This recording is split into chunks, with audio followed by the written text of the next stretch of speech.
Yeah, so we had been developing Freddy Jason for years. Number of scripts would be Freddy versus Jason. It's like, yeah, I want to see that. And what you try to come up with a script, and it's like, whoa, what do they do? No, that's not good enough. That's not good. We got close a couple of times, and try to have it call back on all the other franchises, and we were kind of dialed in, and we were pitching them with, we had like 3 good pitches that we really liked, and these were kind of up and coming writers, and they were about ready to green light the development or pull the trigger, and Scream came out, and suddenly they wanted A-list writers because they had the money. They said, oh, Scream's making a ton of money. Before Scream came out, you only had Dimension, you had New Line. There were only a couple of places that were making in the horror genre. Everybody else looked down their noses at it. They thought it was silly. That, why would you do that? And then Scream came out, and all the rules changed because it made so much money. Everybody suddenly had a genre department. It was beautiful, and I worked for years because of that. So that put the brakes on things. We hired a whole bunch of writers to come in, spent millions of dollars on scripts. And finally, nothing was really coming together. So it's like, well, let's make a Jason movie, and just started spitballing ideas. And Jason in the Hood, Jason in rehab facility or the hospital, or Jason Goes to Rome. My favorite concept was Jim Isaac wanted to do Jason in Winter, which was, we both were huge Shining fans, so that was, can you imagine the blood trails through the snow and the sound of the crunching snow and all that? That's huge for a horror movie. And no one's ever really done it since Shining, as far as I know. Maybe those zombie movies that were in the snow with the Nazis. Blade had come out a couple of years earlier, and Aliens, of course, was at the time that was still pretty fresh. It's and horror and action. I guess From Dusk Till Dawn is similar to that. It was kind of a changing of the genre. We had hopes that the Jason movie would work more as an action movie than just as a horror film. And by that I meant that it would have a more well-constructed plot with a beginning, middle, and end, rather than just the assumption that you'd have victims and you have Jason and he's going to chop them up, and the real dramatic question is who goes first or second, or who survives. And we had tried to take what we had learned about what an action movie really needs to be, and combine it with in the Jason model. It wasn't supposed to be a quote-unquote reboot. It was more, it was like a one-off, because we were waiting for Freddy Jason to go, and we didn't want to screw up any of the mythology and stuff. So we're trying to figure out what we're going to do with the next Jason movie, because we know we've got Freddy versus Jason in development. We don't want to screw with that. Because we don't know what they're going to do. So if we were to take the movie, or at least this was my thinking, if we took the movie and we pushed it into the future. So whatever they're doing, they do it, and it doesn't affect chronologically with anything. And we had Jason Goes to Space, and it was like, yeah, every bad horror film franchise, their last breath is going to space. But when we started putting it together, it's like, oh wait, this could be a lot of fun. We can't really screw anything up, story-wise, if we put them a couple hundred years in the future. And so, I guess it was a reboot. We upgraded him, but it wasn't anything like the Texas Chainsaw or the Friday reboot. He's Jason, so it's as long as there's campers, there's going to be Jason. It was just trying to, come up with something unusual. I guess when Jason Goes to Hell, they went way, against the grain, and we came up with a script that we really kind of enjoyed, and I was like, hey, that's a movie we'd like to go see, and then we tried to make that. Certainly, when I started with it, it was Aliens. It was a mesh between Alien and Aliens. and then it became this sort of self-aware thing, which was great because the truth is, after 10 movies or after 9 movies, then if you're taking yourself seriously, you're kind of an idiot.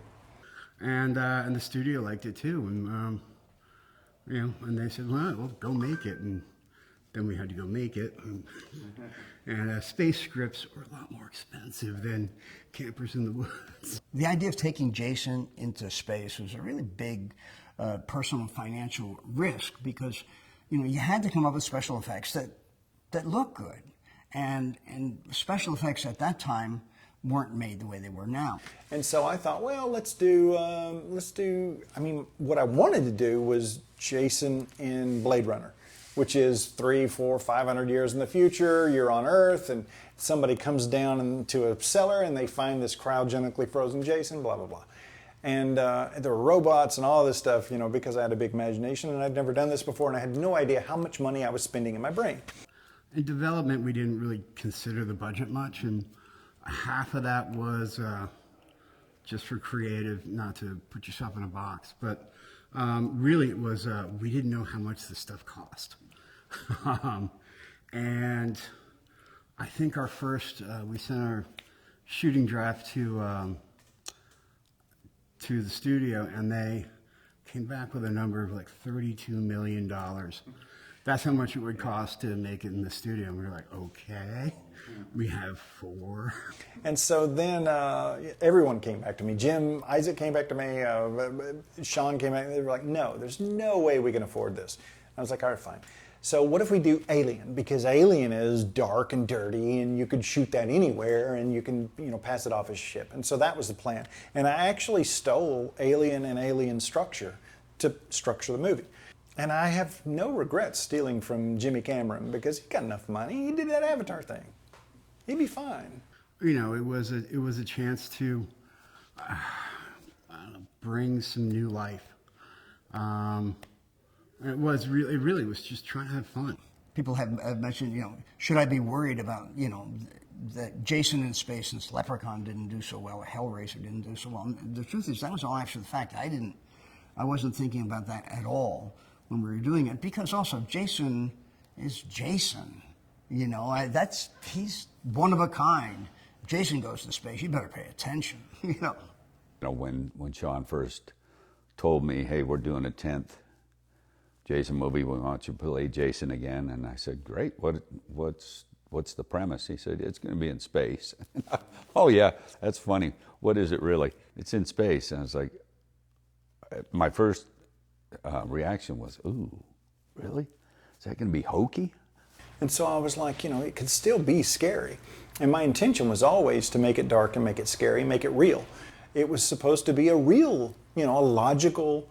I mean, if you're no longer living on Earth and you're living somewhere else, Earth 2, whatever it is, and you come back to Earth, it seems like it's logical, it makes logical sense to me that a class would come back, an archaeological team, and they would go, and find matchbox cars from the 70s and find all these things and think it's great, and they'd get A's for it, and they just accidentally find a cryogenically frozen Jason. It made sense to me. And then, of course, we know that, like I said, doesn't matter where he is. If I make the character consistent to what we've always seen, then the location doesn't really matter. And then Scream came out, and suddenly the world changed as we knew it, and suddenly everything was self-aware. And but before that, it was kind of interesting to play it real, to play it like Alien did, because Alien was a bunch of truckers who are woken up early and find something that they probably shouldn't have found. Jason would have been the same thing. The only way I think any of us could have ever gotten this film made was to have no idea that we couldn't do it. It's that's we just didn't know that we couldn't, and Jason Goes to Hell was the previous Friday movie, and we didn't want to follow that storyline, which is to show how he got out of hell, which was a question I get asked all the time. I mean, how did he get out of hell? I don't know, because we pushed into the future. We honestly figured Freddy versus Jason would deal with that, or they wouldn't and just shoot into the future. It doesn't. I mean, does it really matter?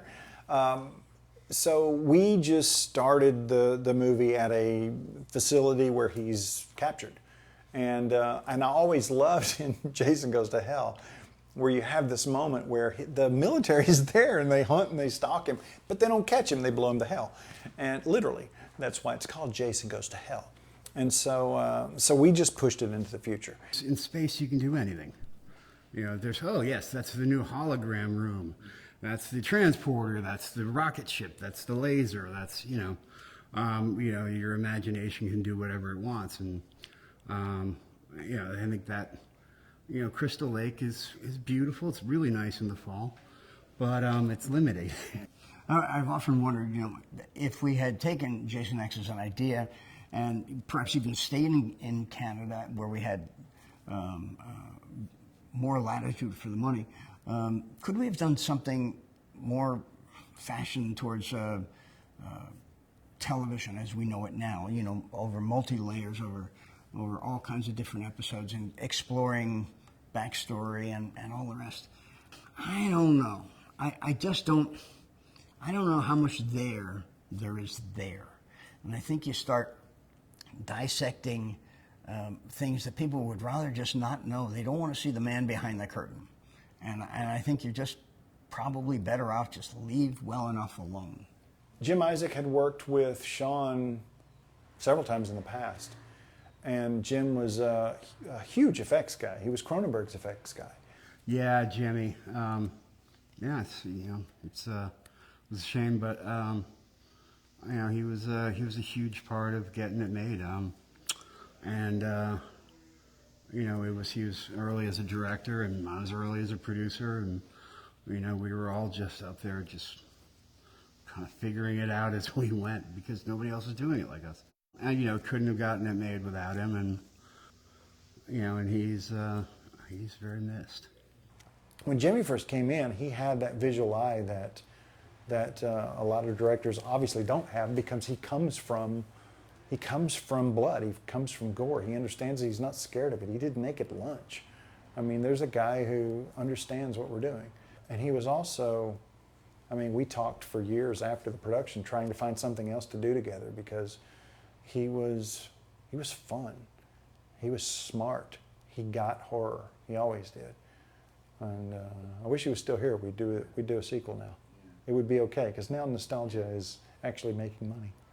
We did a lot of prep, a lot more than these films usually get. We were in Toronto with a skeleton crew of me, Jim Isaac, the director, Kelly, the visual effects guy, Stéphane Dupuis, who's the head makeup artist, and a couple of other effects guys. And we were there October 2nd in 1999, and I think we started shooting in May.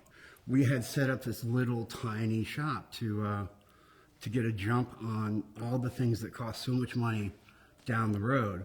It's like, okay, if we just make these decisions now, we can knock them off, and that part of it worked. That's the only way we could have done it. I had just discovered digital technology. I'd gotten a little camera and was fooling around with it, trying to figure out how you could actually use this sort of video camera in a theatrical way, but asking questions, and finally we discovered a way that we could take the movie and put it into 1080i, which is high def, and everything would be in high def, and there wouldn't be any matching back and forth, and whatever you got on your video monitors was what you were going to wind up with, and it wasn't a big surprise later.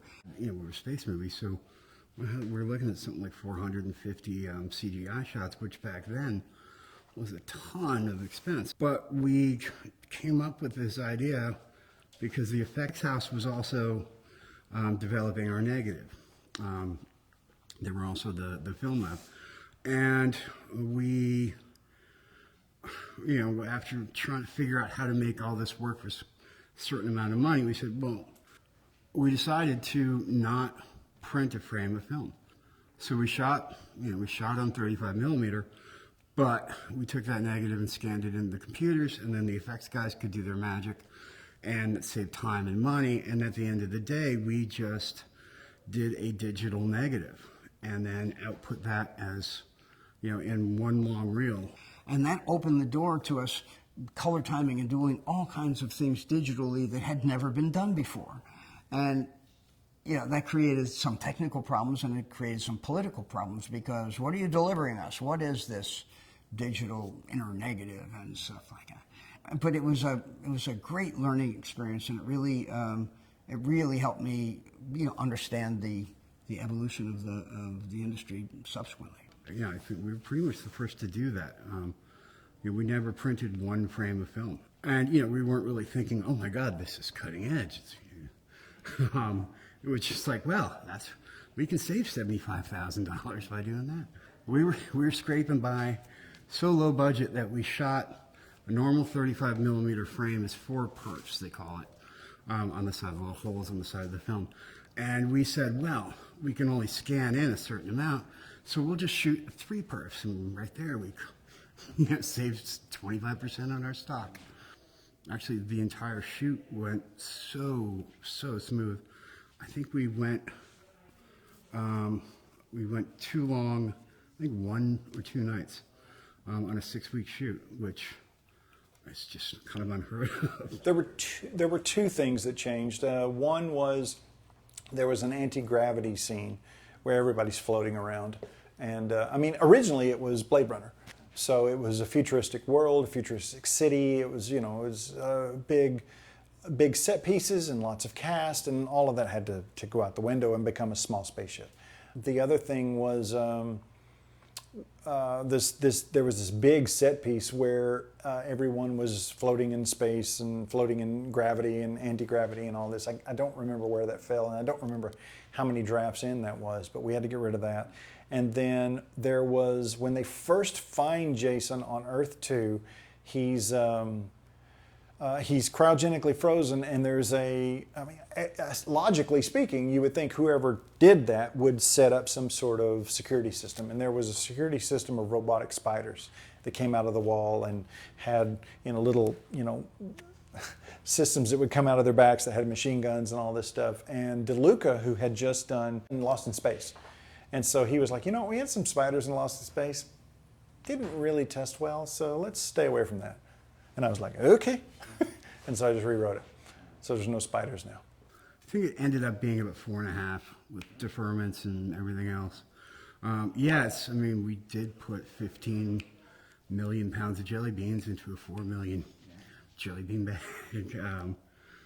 But it was, Jim Isaac had a lot of contacts and got a lot of favors, and we just got the right people, and and we're wise.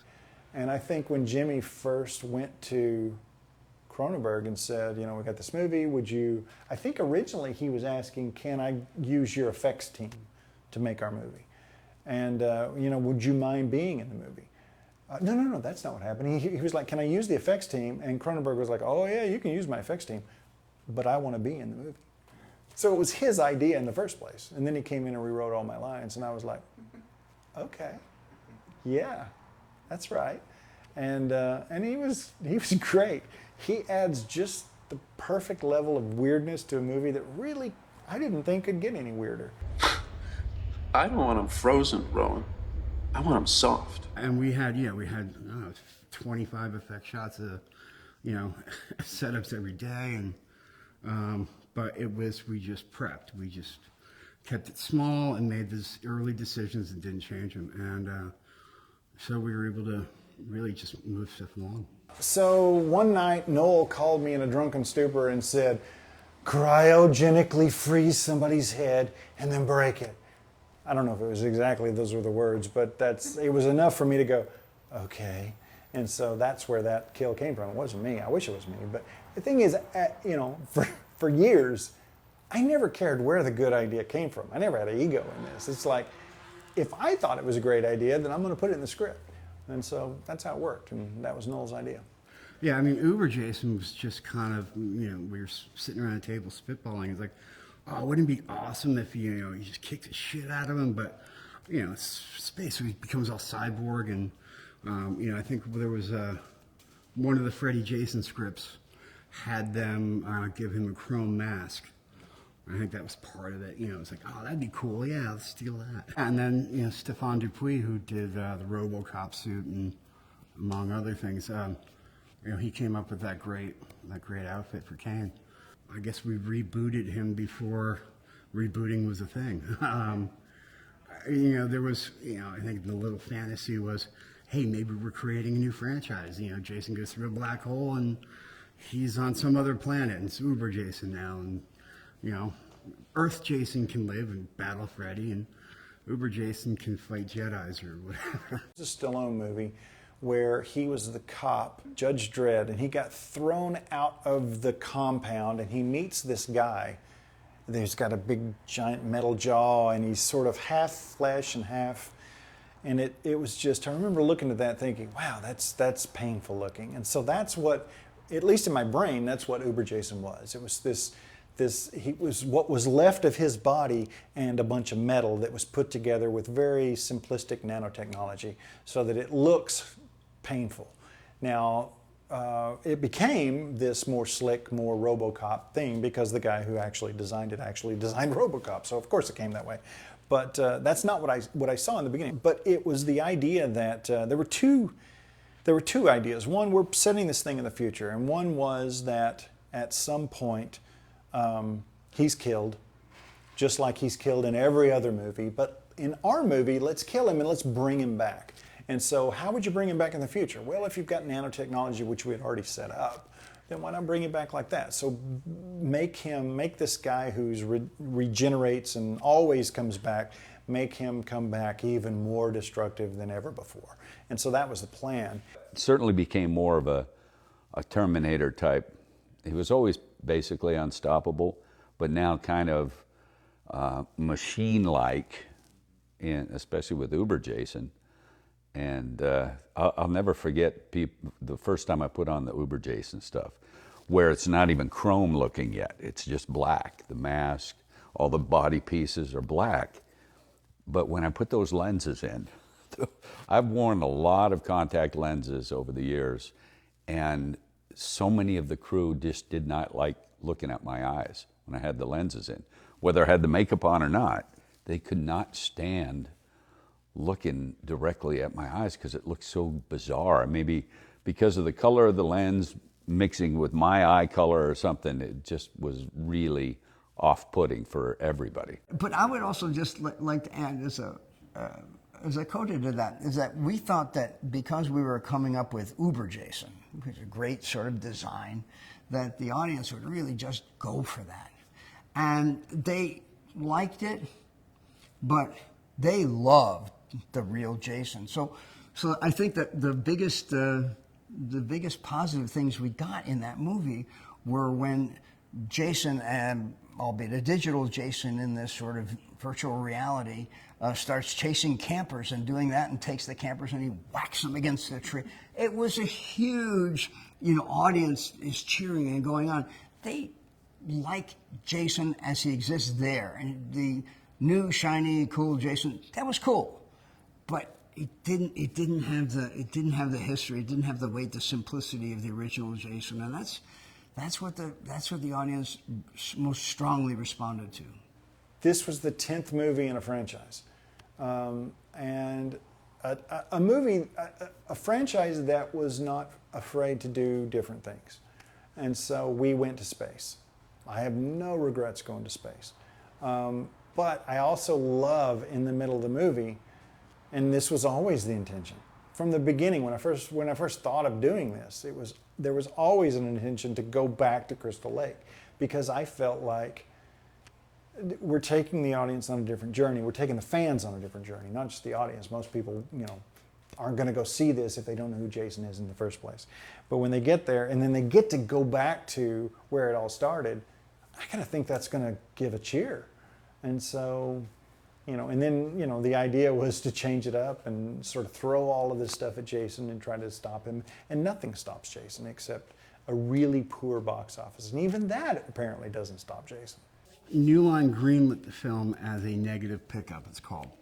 What that basically is they agree to pay, $5 million for a negative of a film. And 12 months that looks like the script is in color and sync and, and so they let us basically go off and make our little film. We shot the movie in '99, I think it was, and we didn't have any problems. We didn't have. We did some reshoots technically, but we did them while we were still in production, and that was the scene with the girls at the campground smoking pot and having premarital sex, because we didn't have any nudity and wanted to add some nudity. So it's kind of reshoots, but not really. We just wanted to add that little sequence in. That was 1999. David Hanman and Jimmy edited the movie. I sat in on it. Everything went fine, and then nothing. It just sat there forever. Mike DeLuca really liked the script and really supported us. But when we were up in Toronto, he left New Line. So when we came back home, there was nobody really responsible for the film that worked at New Line anymore, and we became kind of this red-headed stepchild that people had their own projects they were busy working on, and they didn't want to take any marketing from Dumb and Dumber or whatever, and put it, any marketing dollars and put it on Jason X. They wanted to put it on their movie because, it's their movie. So we kind of languished for a while, and we were, during this time, there was a bootleg copy got out. And for a while, we were the most bootlegged, downloaded, BitTorrented film up until that time. But yeah, it was about 18 months later that we finally made some screens, and yeah. And then it was about 18 minutes later that we left the screens. The biggest issue was DeLuca got fired. I think at the time it wasn't that he got fired, but I mean, he did, and he laughs about it. I mean, DeLuca was the guy who greenlit my first movie and greenlit Drive Angry. So I mean, he'd be the first one to jump in there and tell you all about it. And so I'll let him tell that story. But yeah, and so we had no champion. So here we had this movie that was finished, that was sitting there ready to go out, and there was nobody because New Line had completely shifted. There was a brand new group of executives and a brand new group of suits sitting there, and why would anybody champion this movie that's just sitting in a can? And so eventually they just tossed the least amount of money they could into it to get it out there, because they've got this investment. They might as well get something back on their investment. I think that when Jason X came out, we had kind of high hopes for it because we were showing the audience things that they hadn't seen before, and we didn't know how they were going to react to it or what it was going to be, and it just didn't do very well. It did okay, but it really didn't catch people's imagination the way we had hoped. But at that point, we were kind of so diligently trying to break the back of the script for Freddy versus Jason. I never thought that Friday would, take off as a standalone series again. But I said that this one thing, this Freddy versus Jason, could be a real kind of event movie, and I just couldn't wait to try to figure out a way to make something that would be okay with me, and that would be okay with Mike DeLuca at New Line and Bob Shea, and the fan base. And gosh, we went round and round with that, but that's our whole focus was on that as the next movie. First time I saw it was a screening, and I was not a drinker, but I was a drinker that night, and because I was nervous, and I didn't know what to expect, and then the second time I saw it was just with friends, close friends. We went to Universal City Walk opening night. There were 8 of us. Who went in, we were ready to watch this thing, and there were 12 of us in the theater, and I mean, at the end of the night that was a heartbreaking moment when you're like, wait a minute, really? So nobody is seeing it? Because you didn't know back then. You didn't know how a movie was going to do until you saw the box office the next weekend, or Monday or Tuesday. So yeah, that was glad we're ending on that. Now I'm going to take some pills. They seemed to like it, and it went as well as I had hoped it might, considering, and fans still rarely say that they don't like it. People have said it's not their favorite, of course, but I mean, they say that about every one of them. So I was happy with the reaction from the audience and from the fans. So You know, it's hard for anybody who makes a film to really look at it objectively, and especially with Jason X. I mean, there was, I can't watch the movie without seeing what's not there. It's really hard to go, oh man, we should have done that. Oh, if I had just, but we cranked out I guess people are enjoying it, so we weren't completely wrong. I've never second guessed me, and maybe that sounds arrogant, maybe it sounds egotistical, but I've sent scripts in to producers, to executives, and if they come back and say I don't like the script, I've never been upset at them. I've kind of felt sorry for them. Oh, I'm sorry you didn't get it. And I didn't mean it in an arrogant way. It's just I thought it was a really good idea. And I thought Jason X was a great idea. I still think it is. I still think there's a fantastic movie in there that would, reach everyone. The same way, Guardians of the Galaxy shouldn't have worked. Nobody ever heard of it before. But it was the kind of movie that it reached across the boundaries of superhero movies and everything else. It's obviously the best Jason movie that's ever been conceived. I think we're still 20 years ahead of the audience. I think when the 14-year-olds today are 34, they'll really come into it, and that's when Jason will blossom.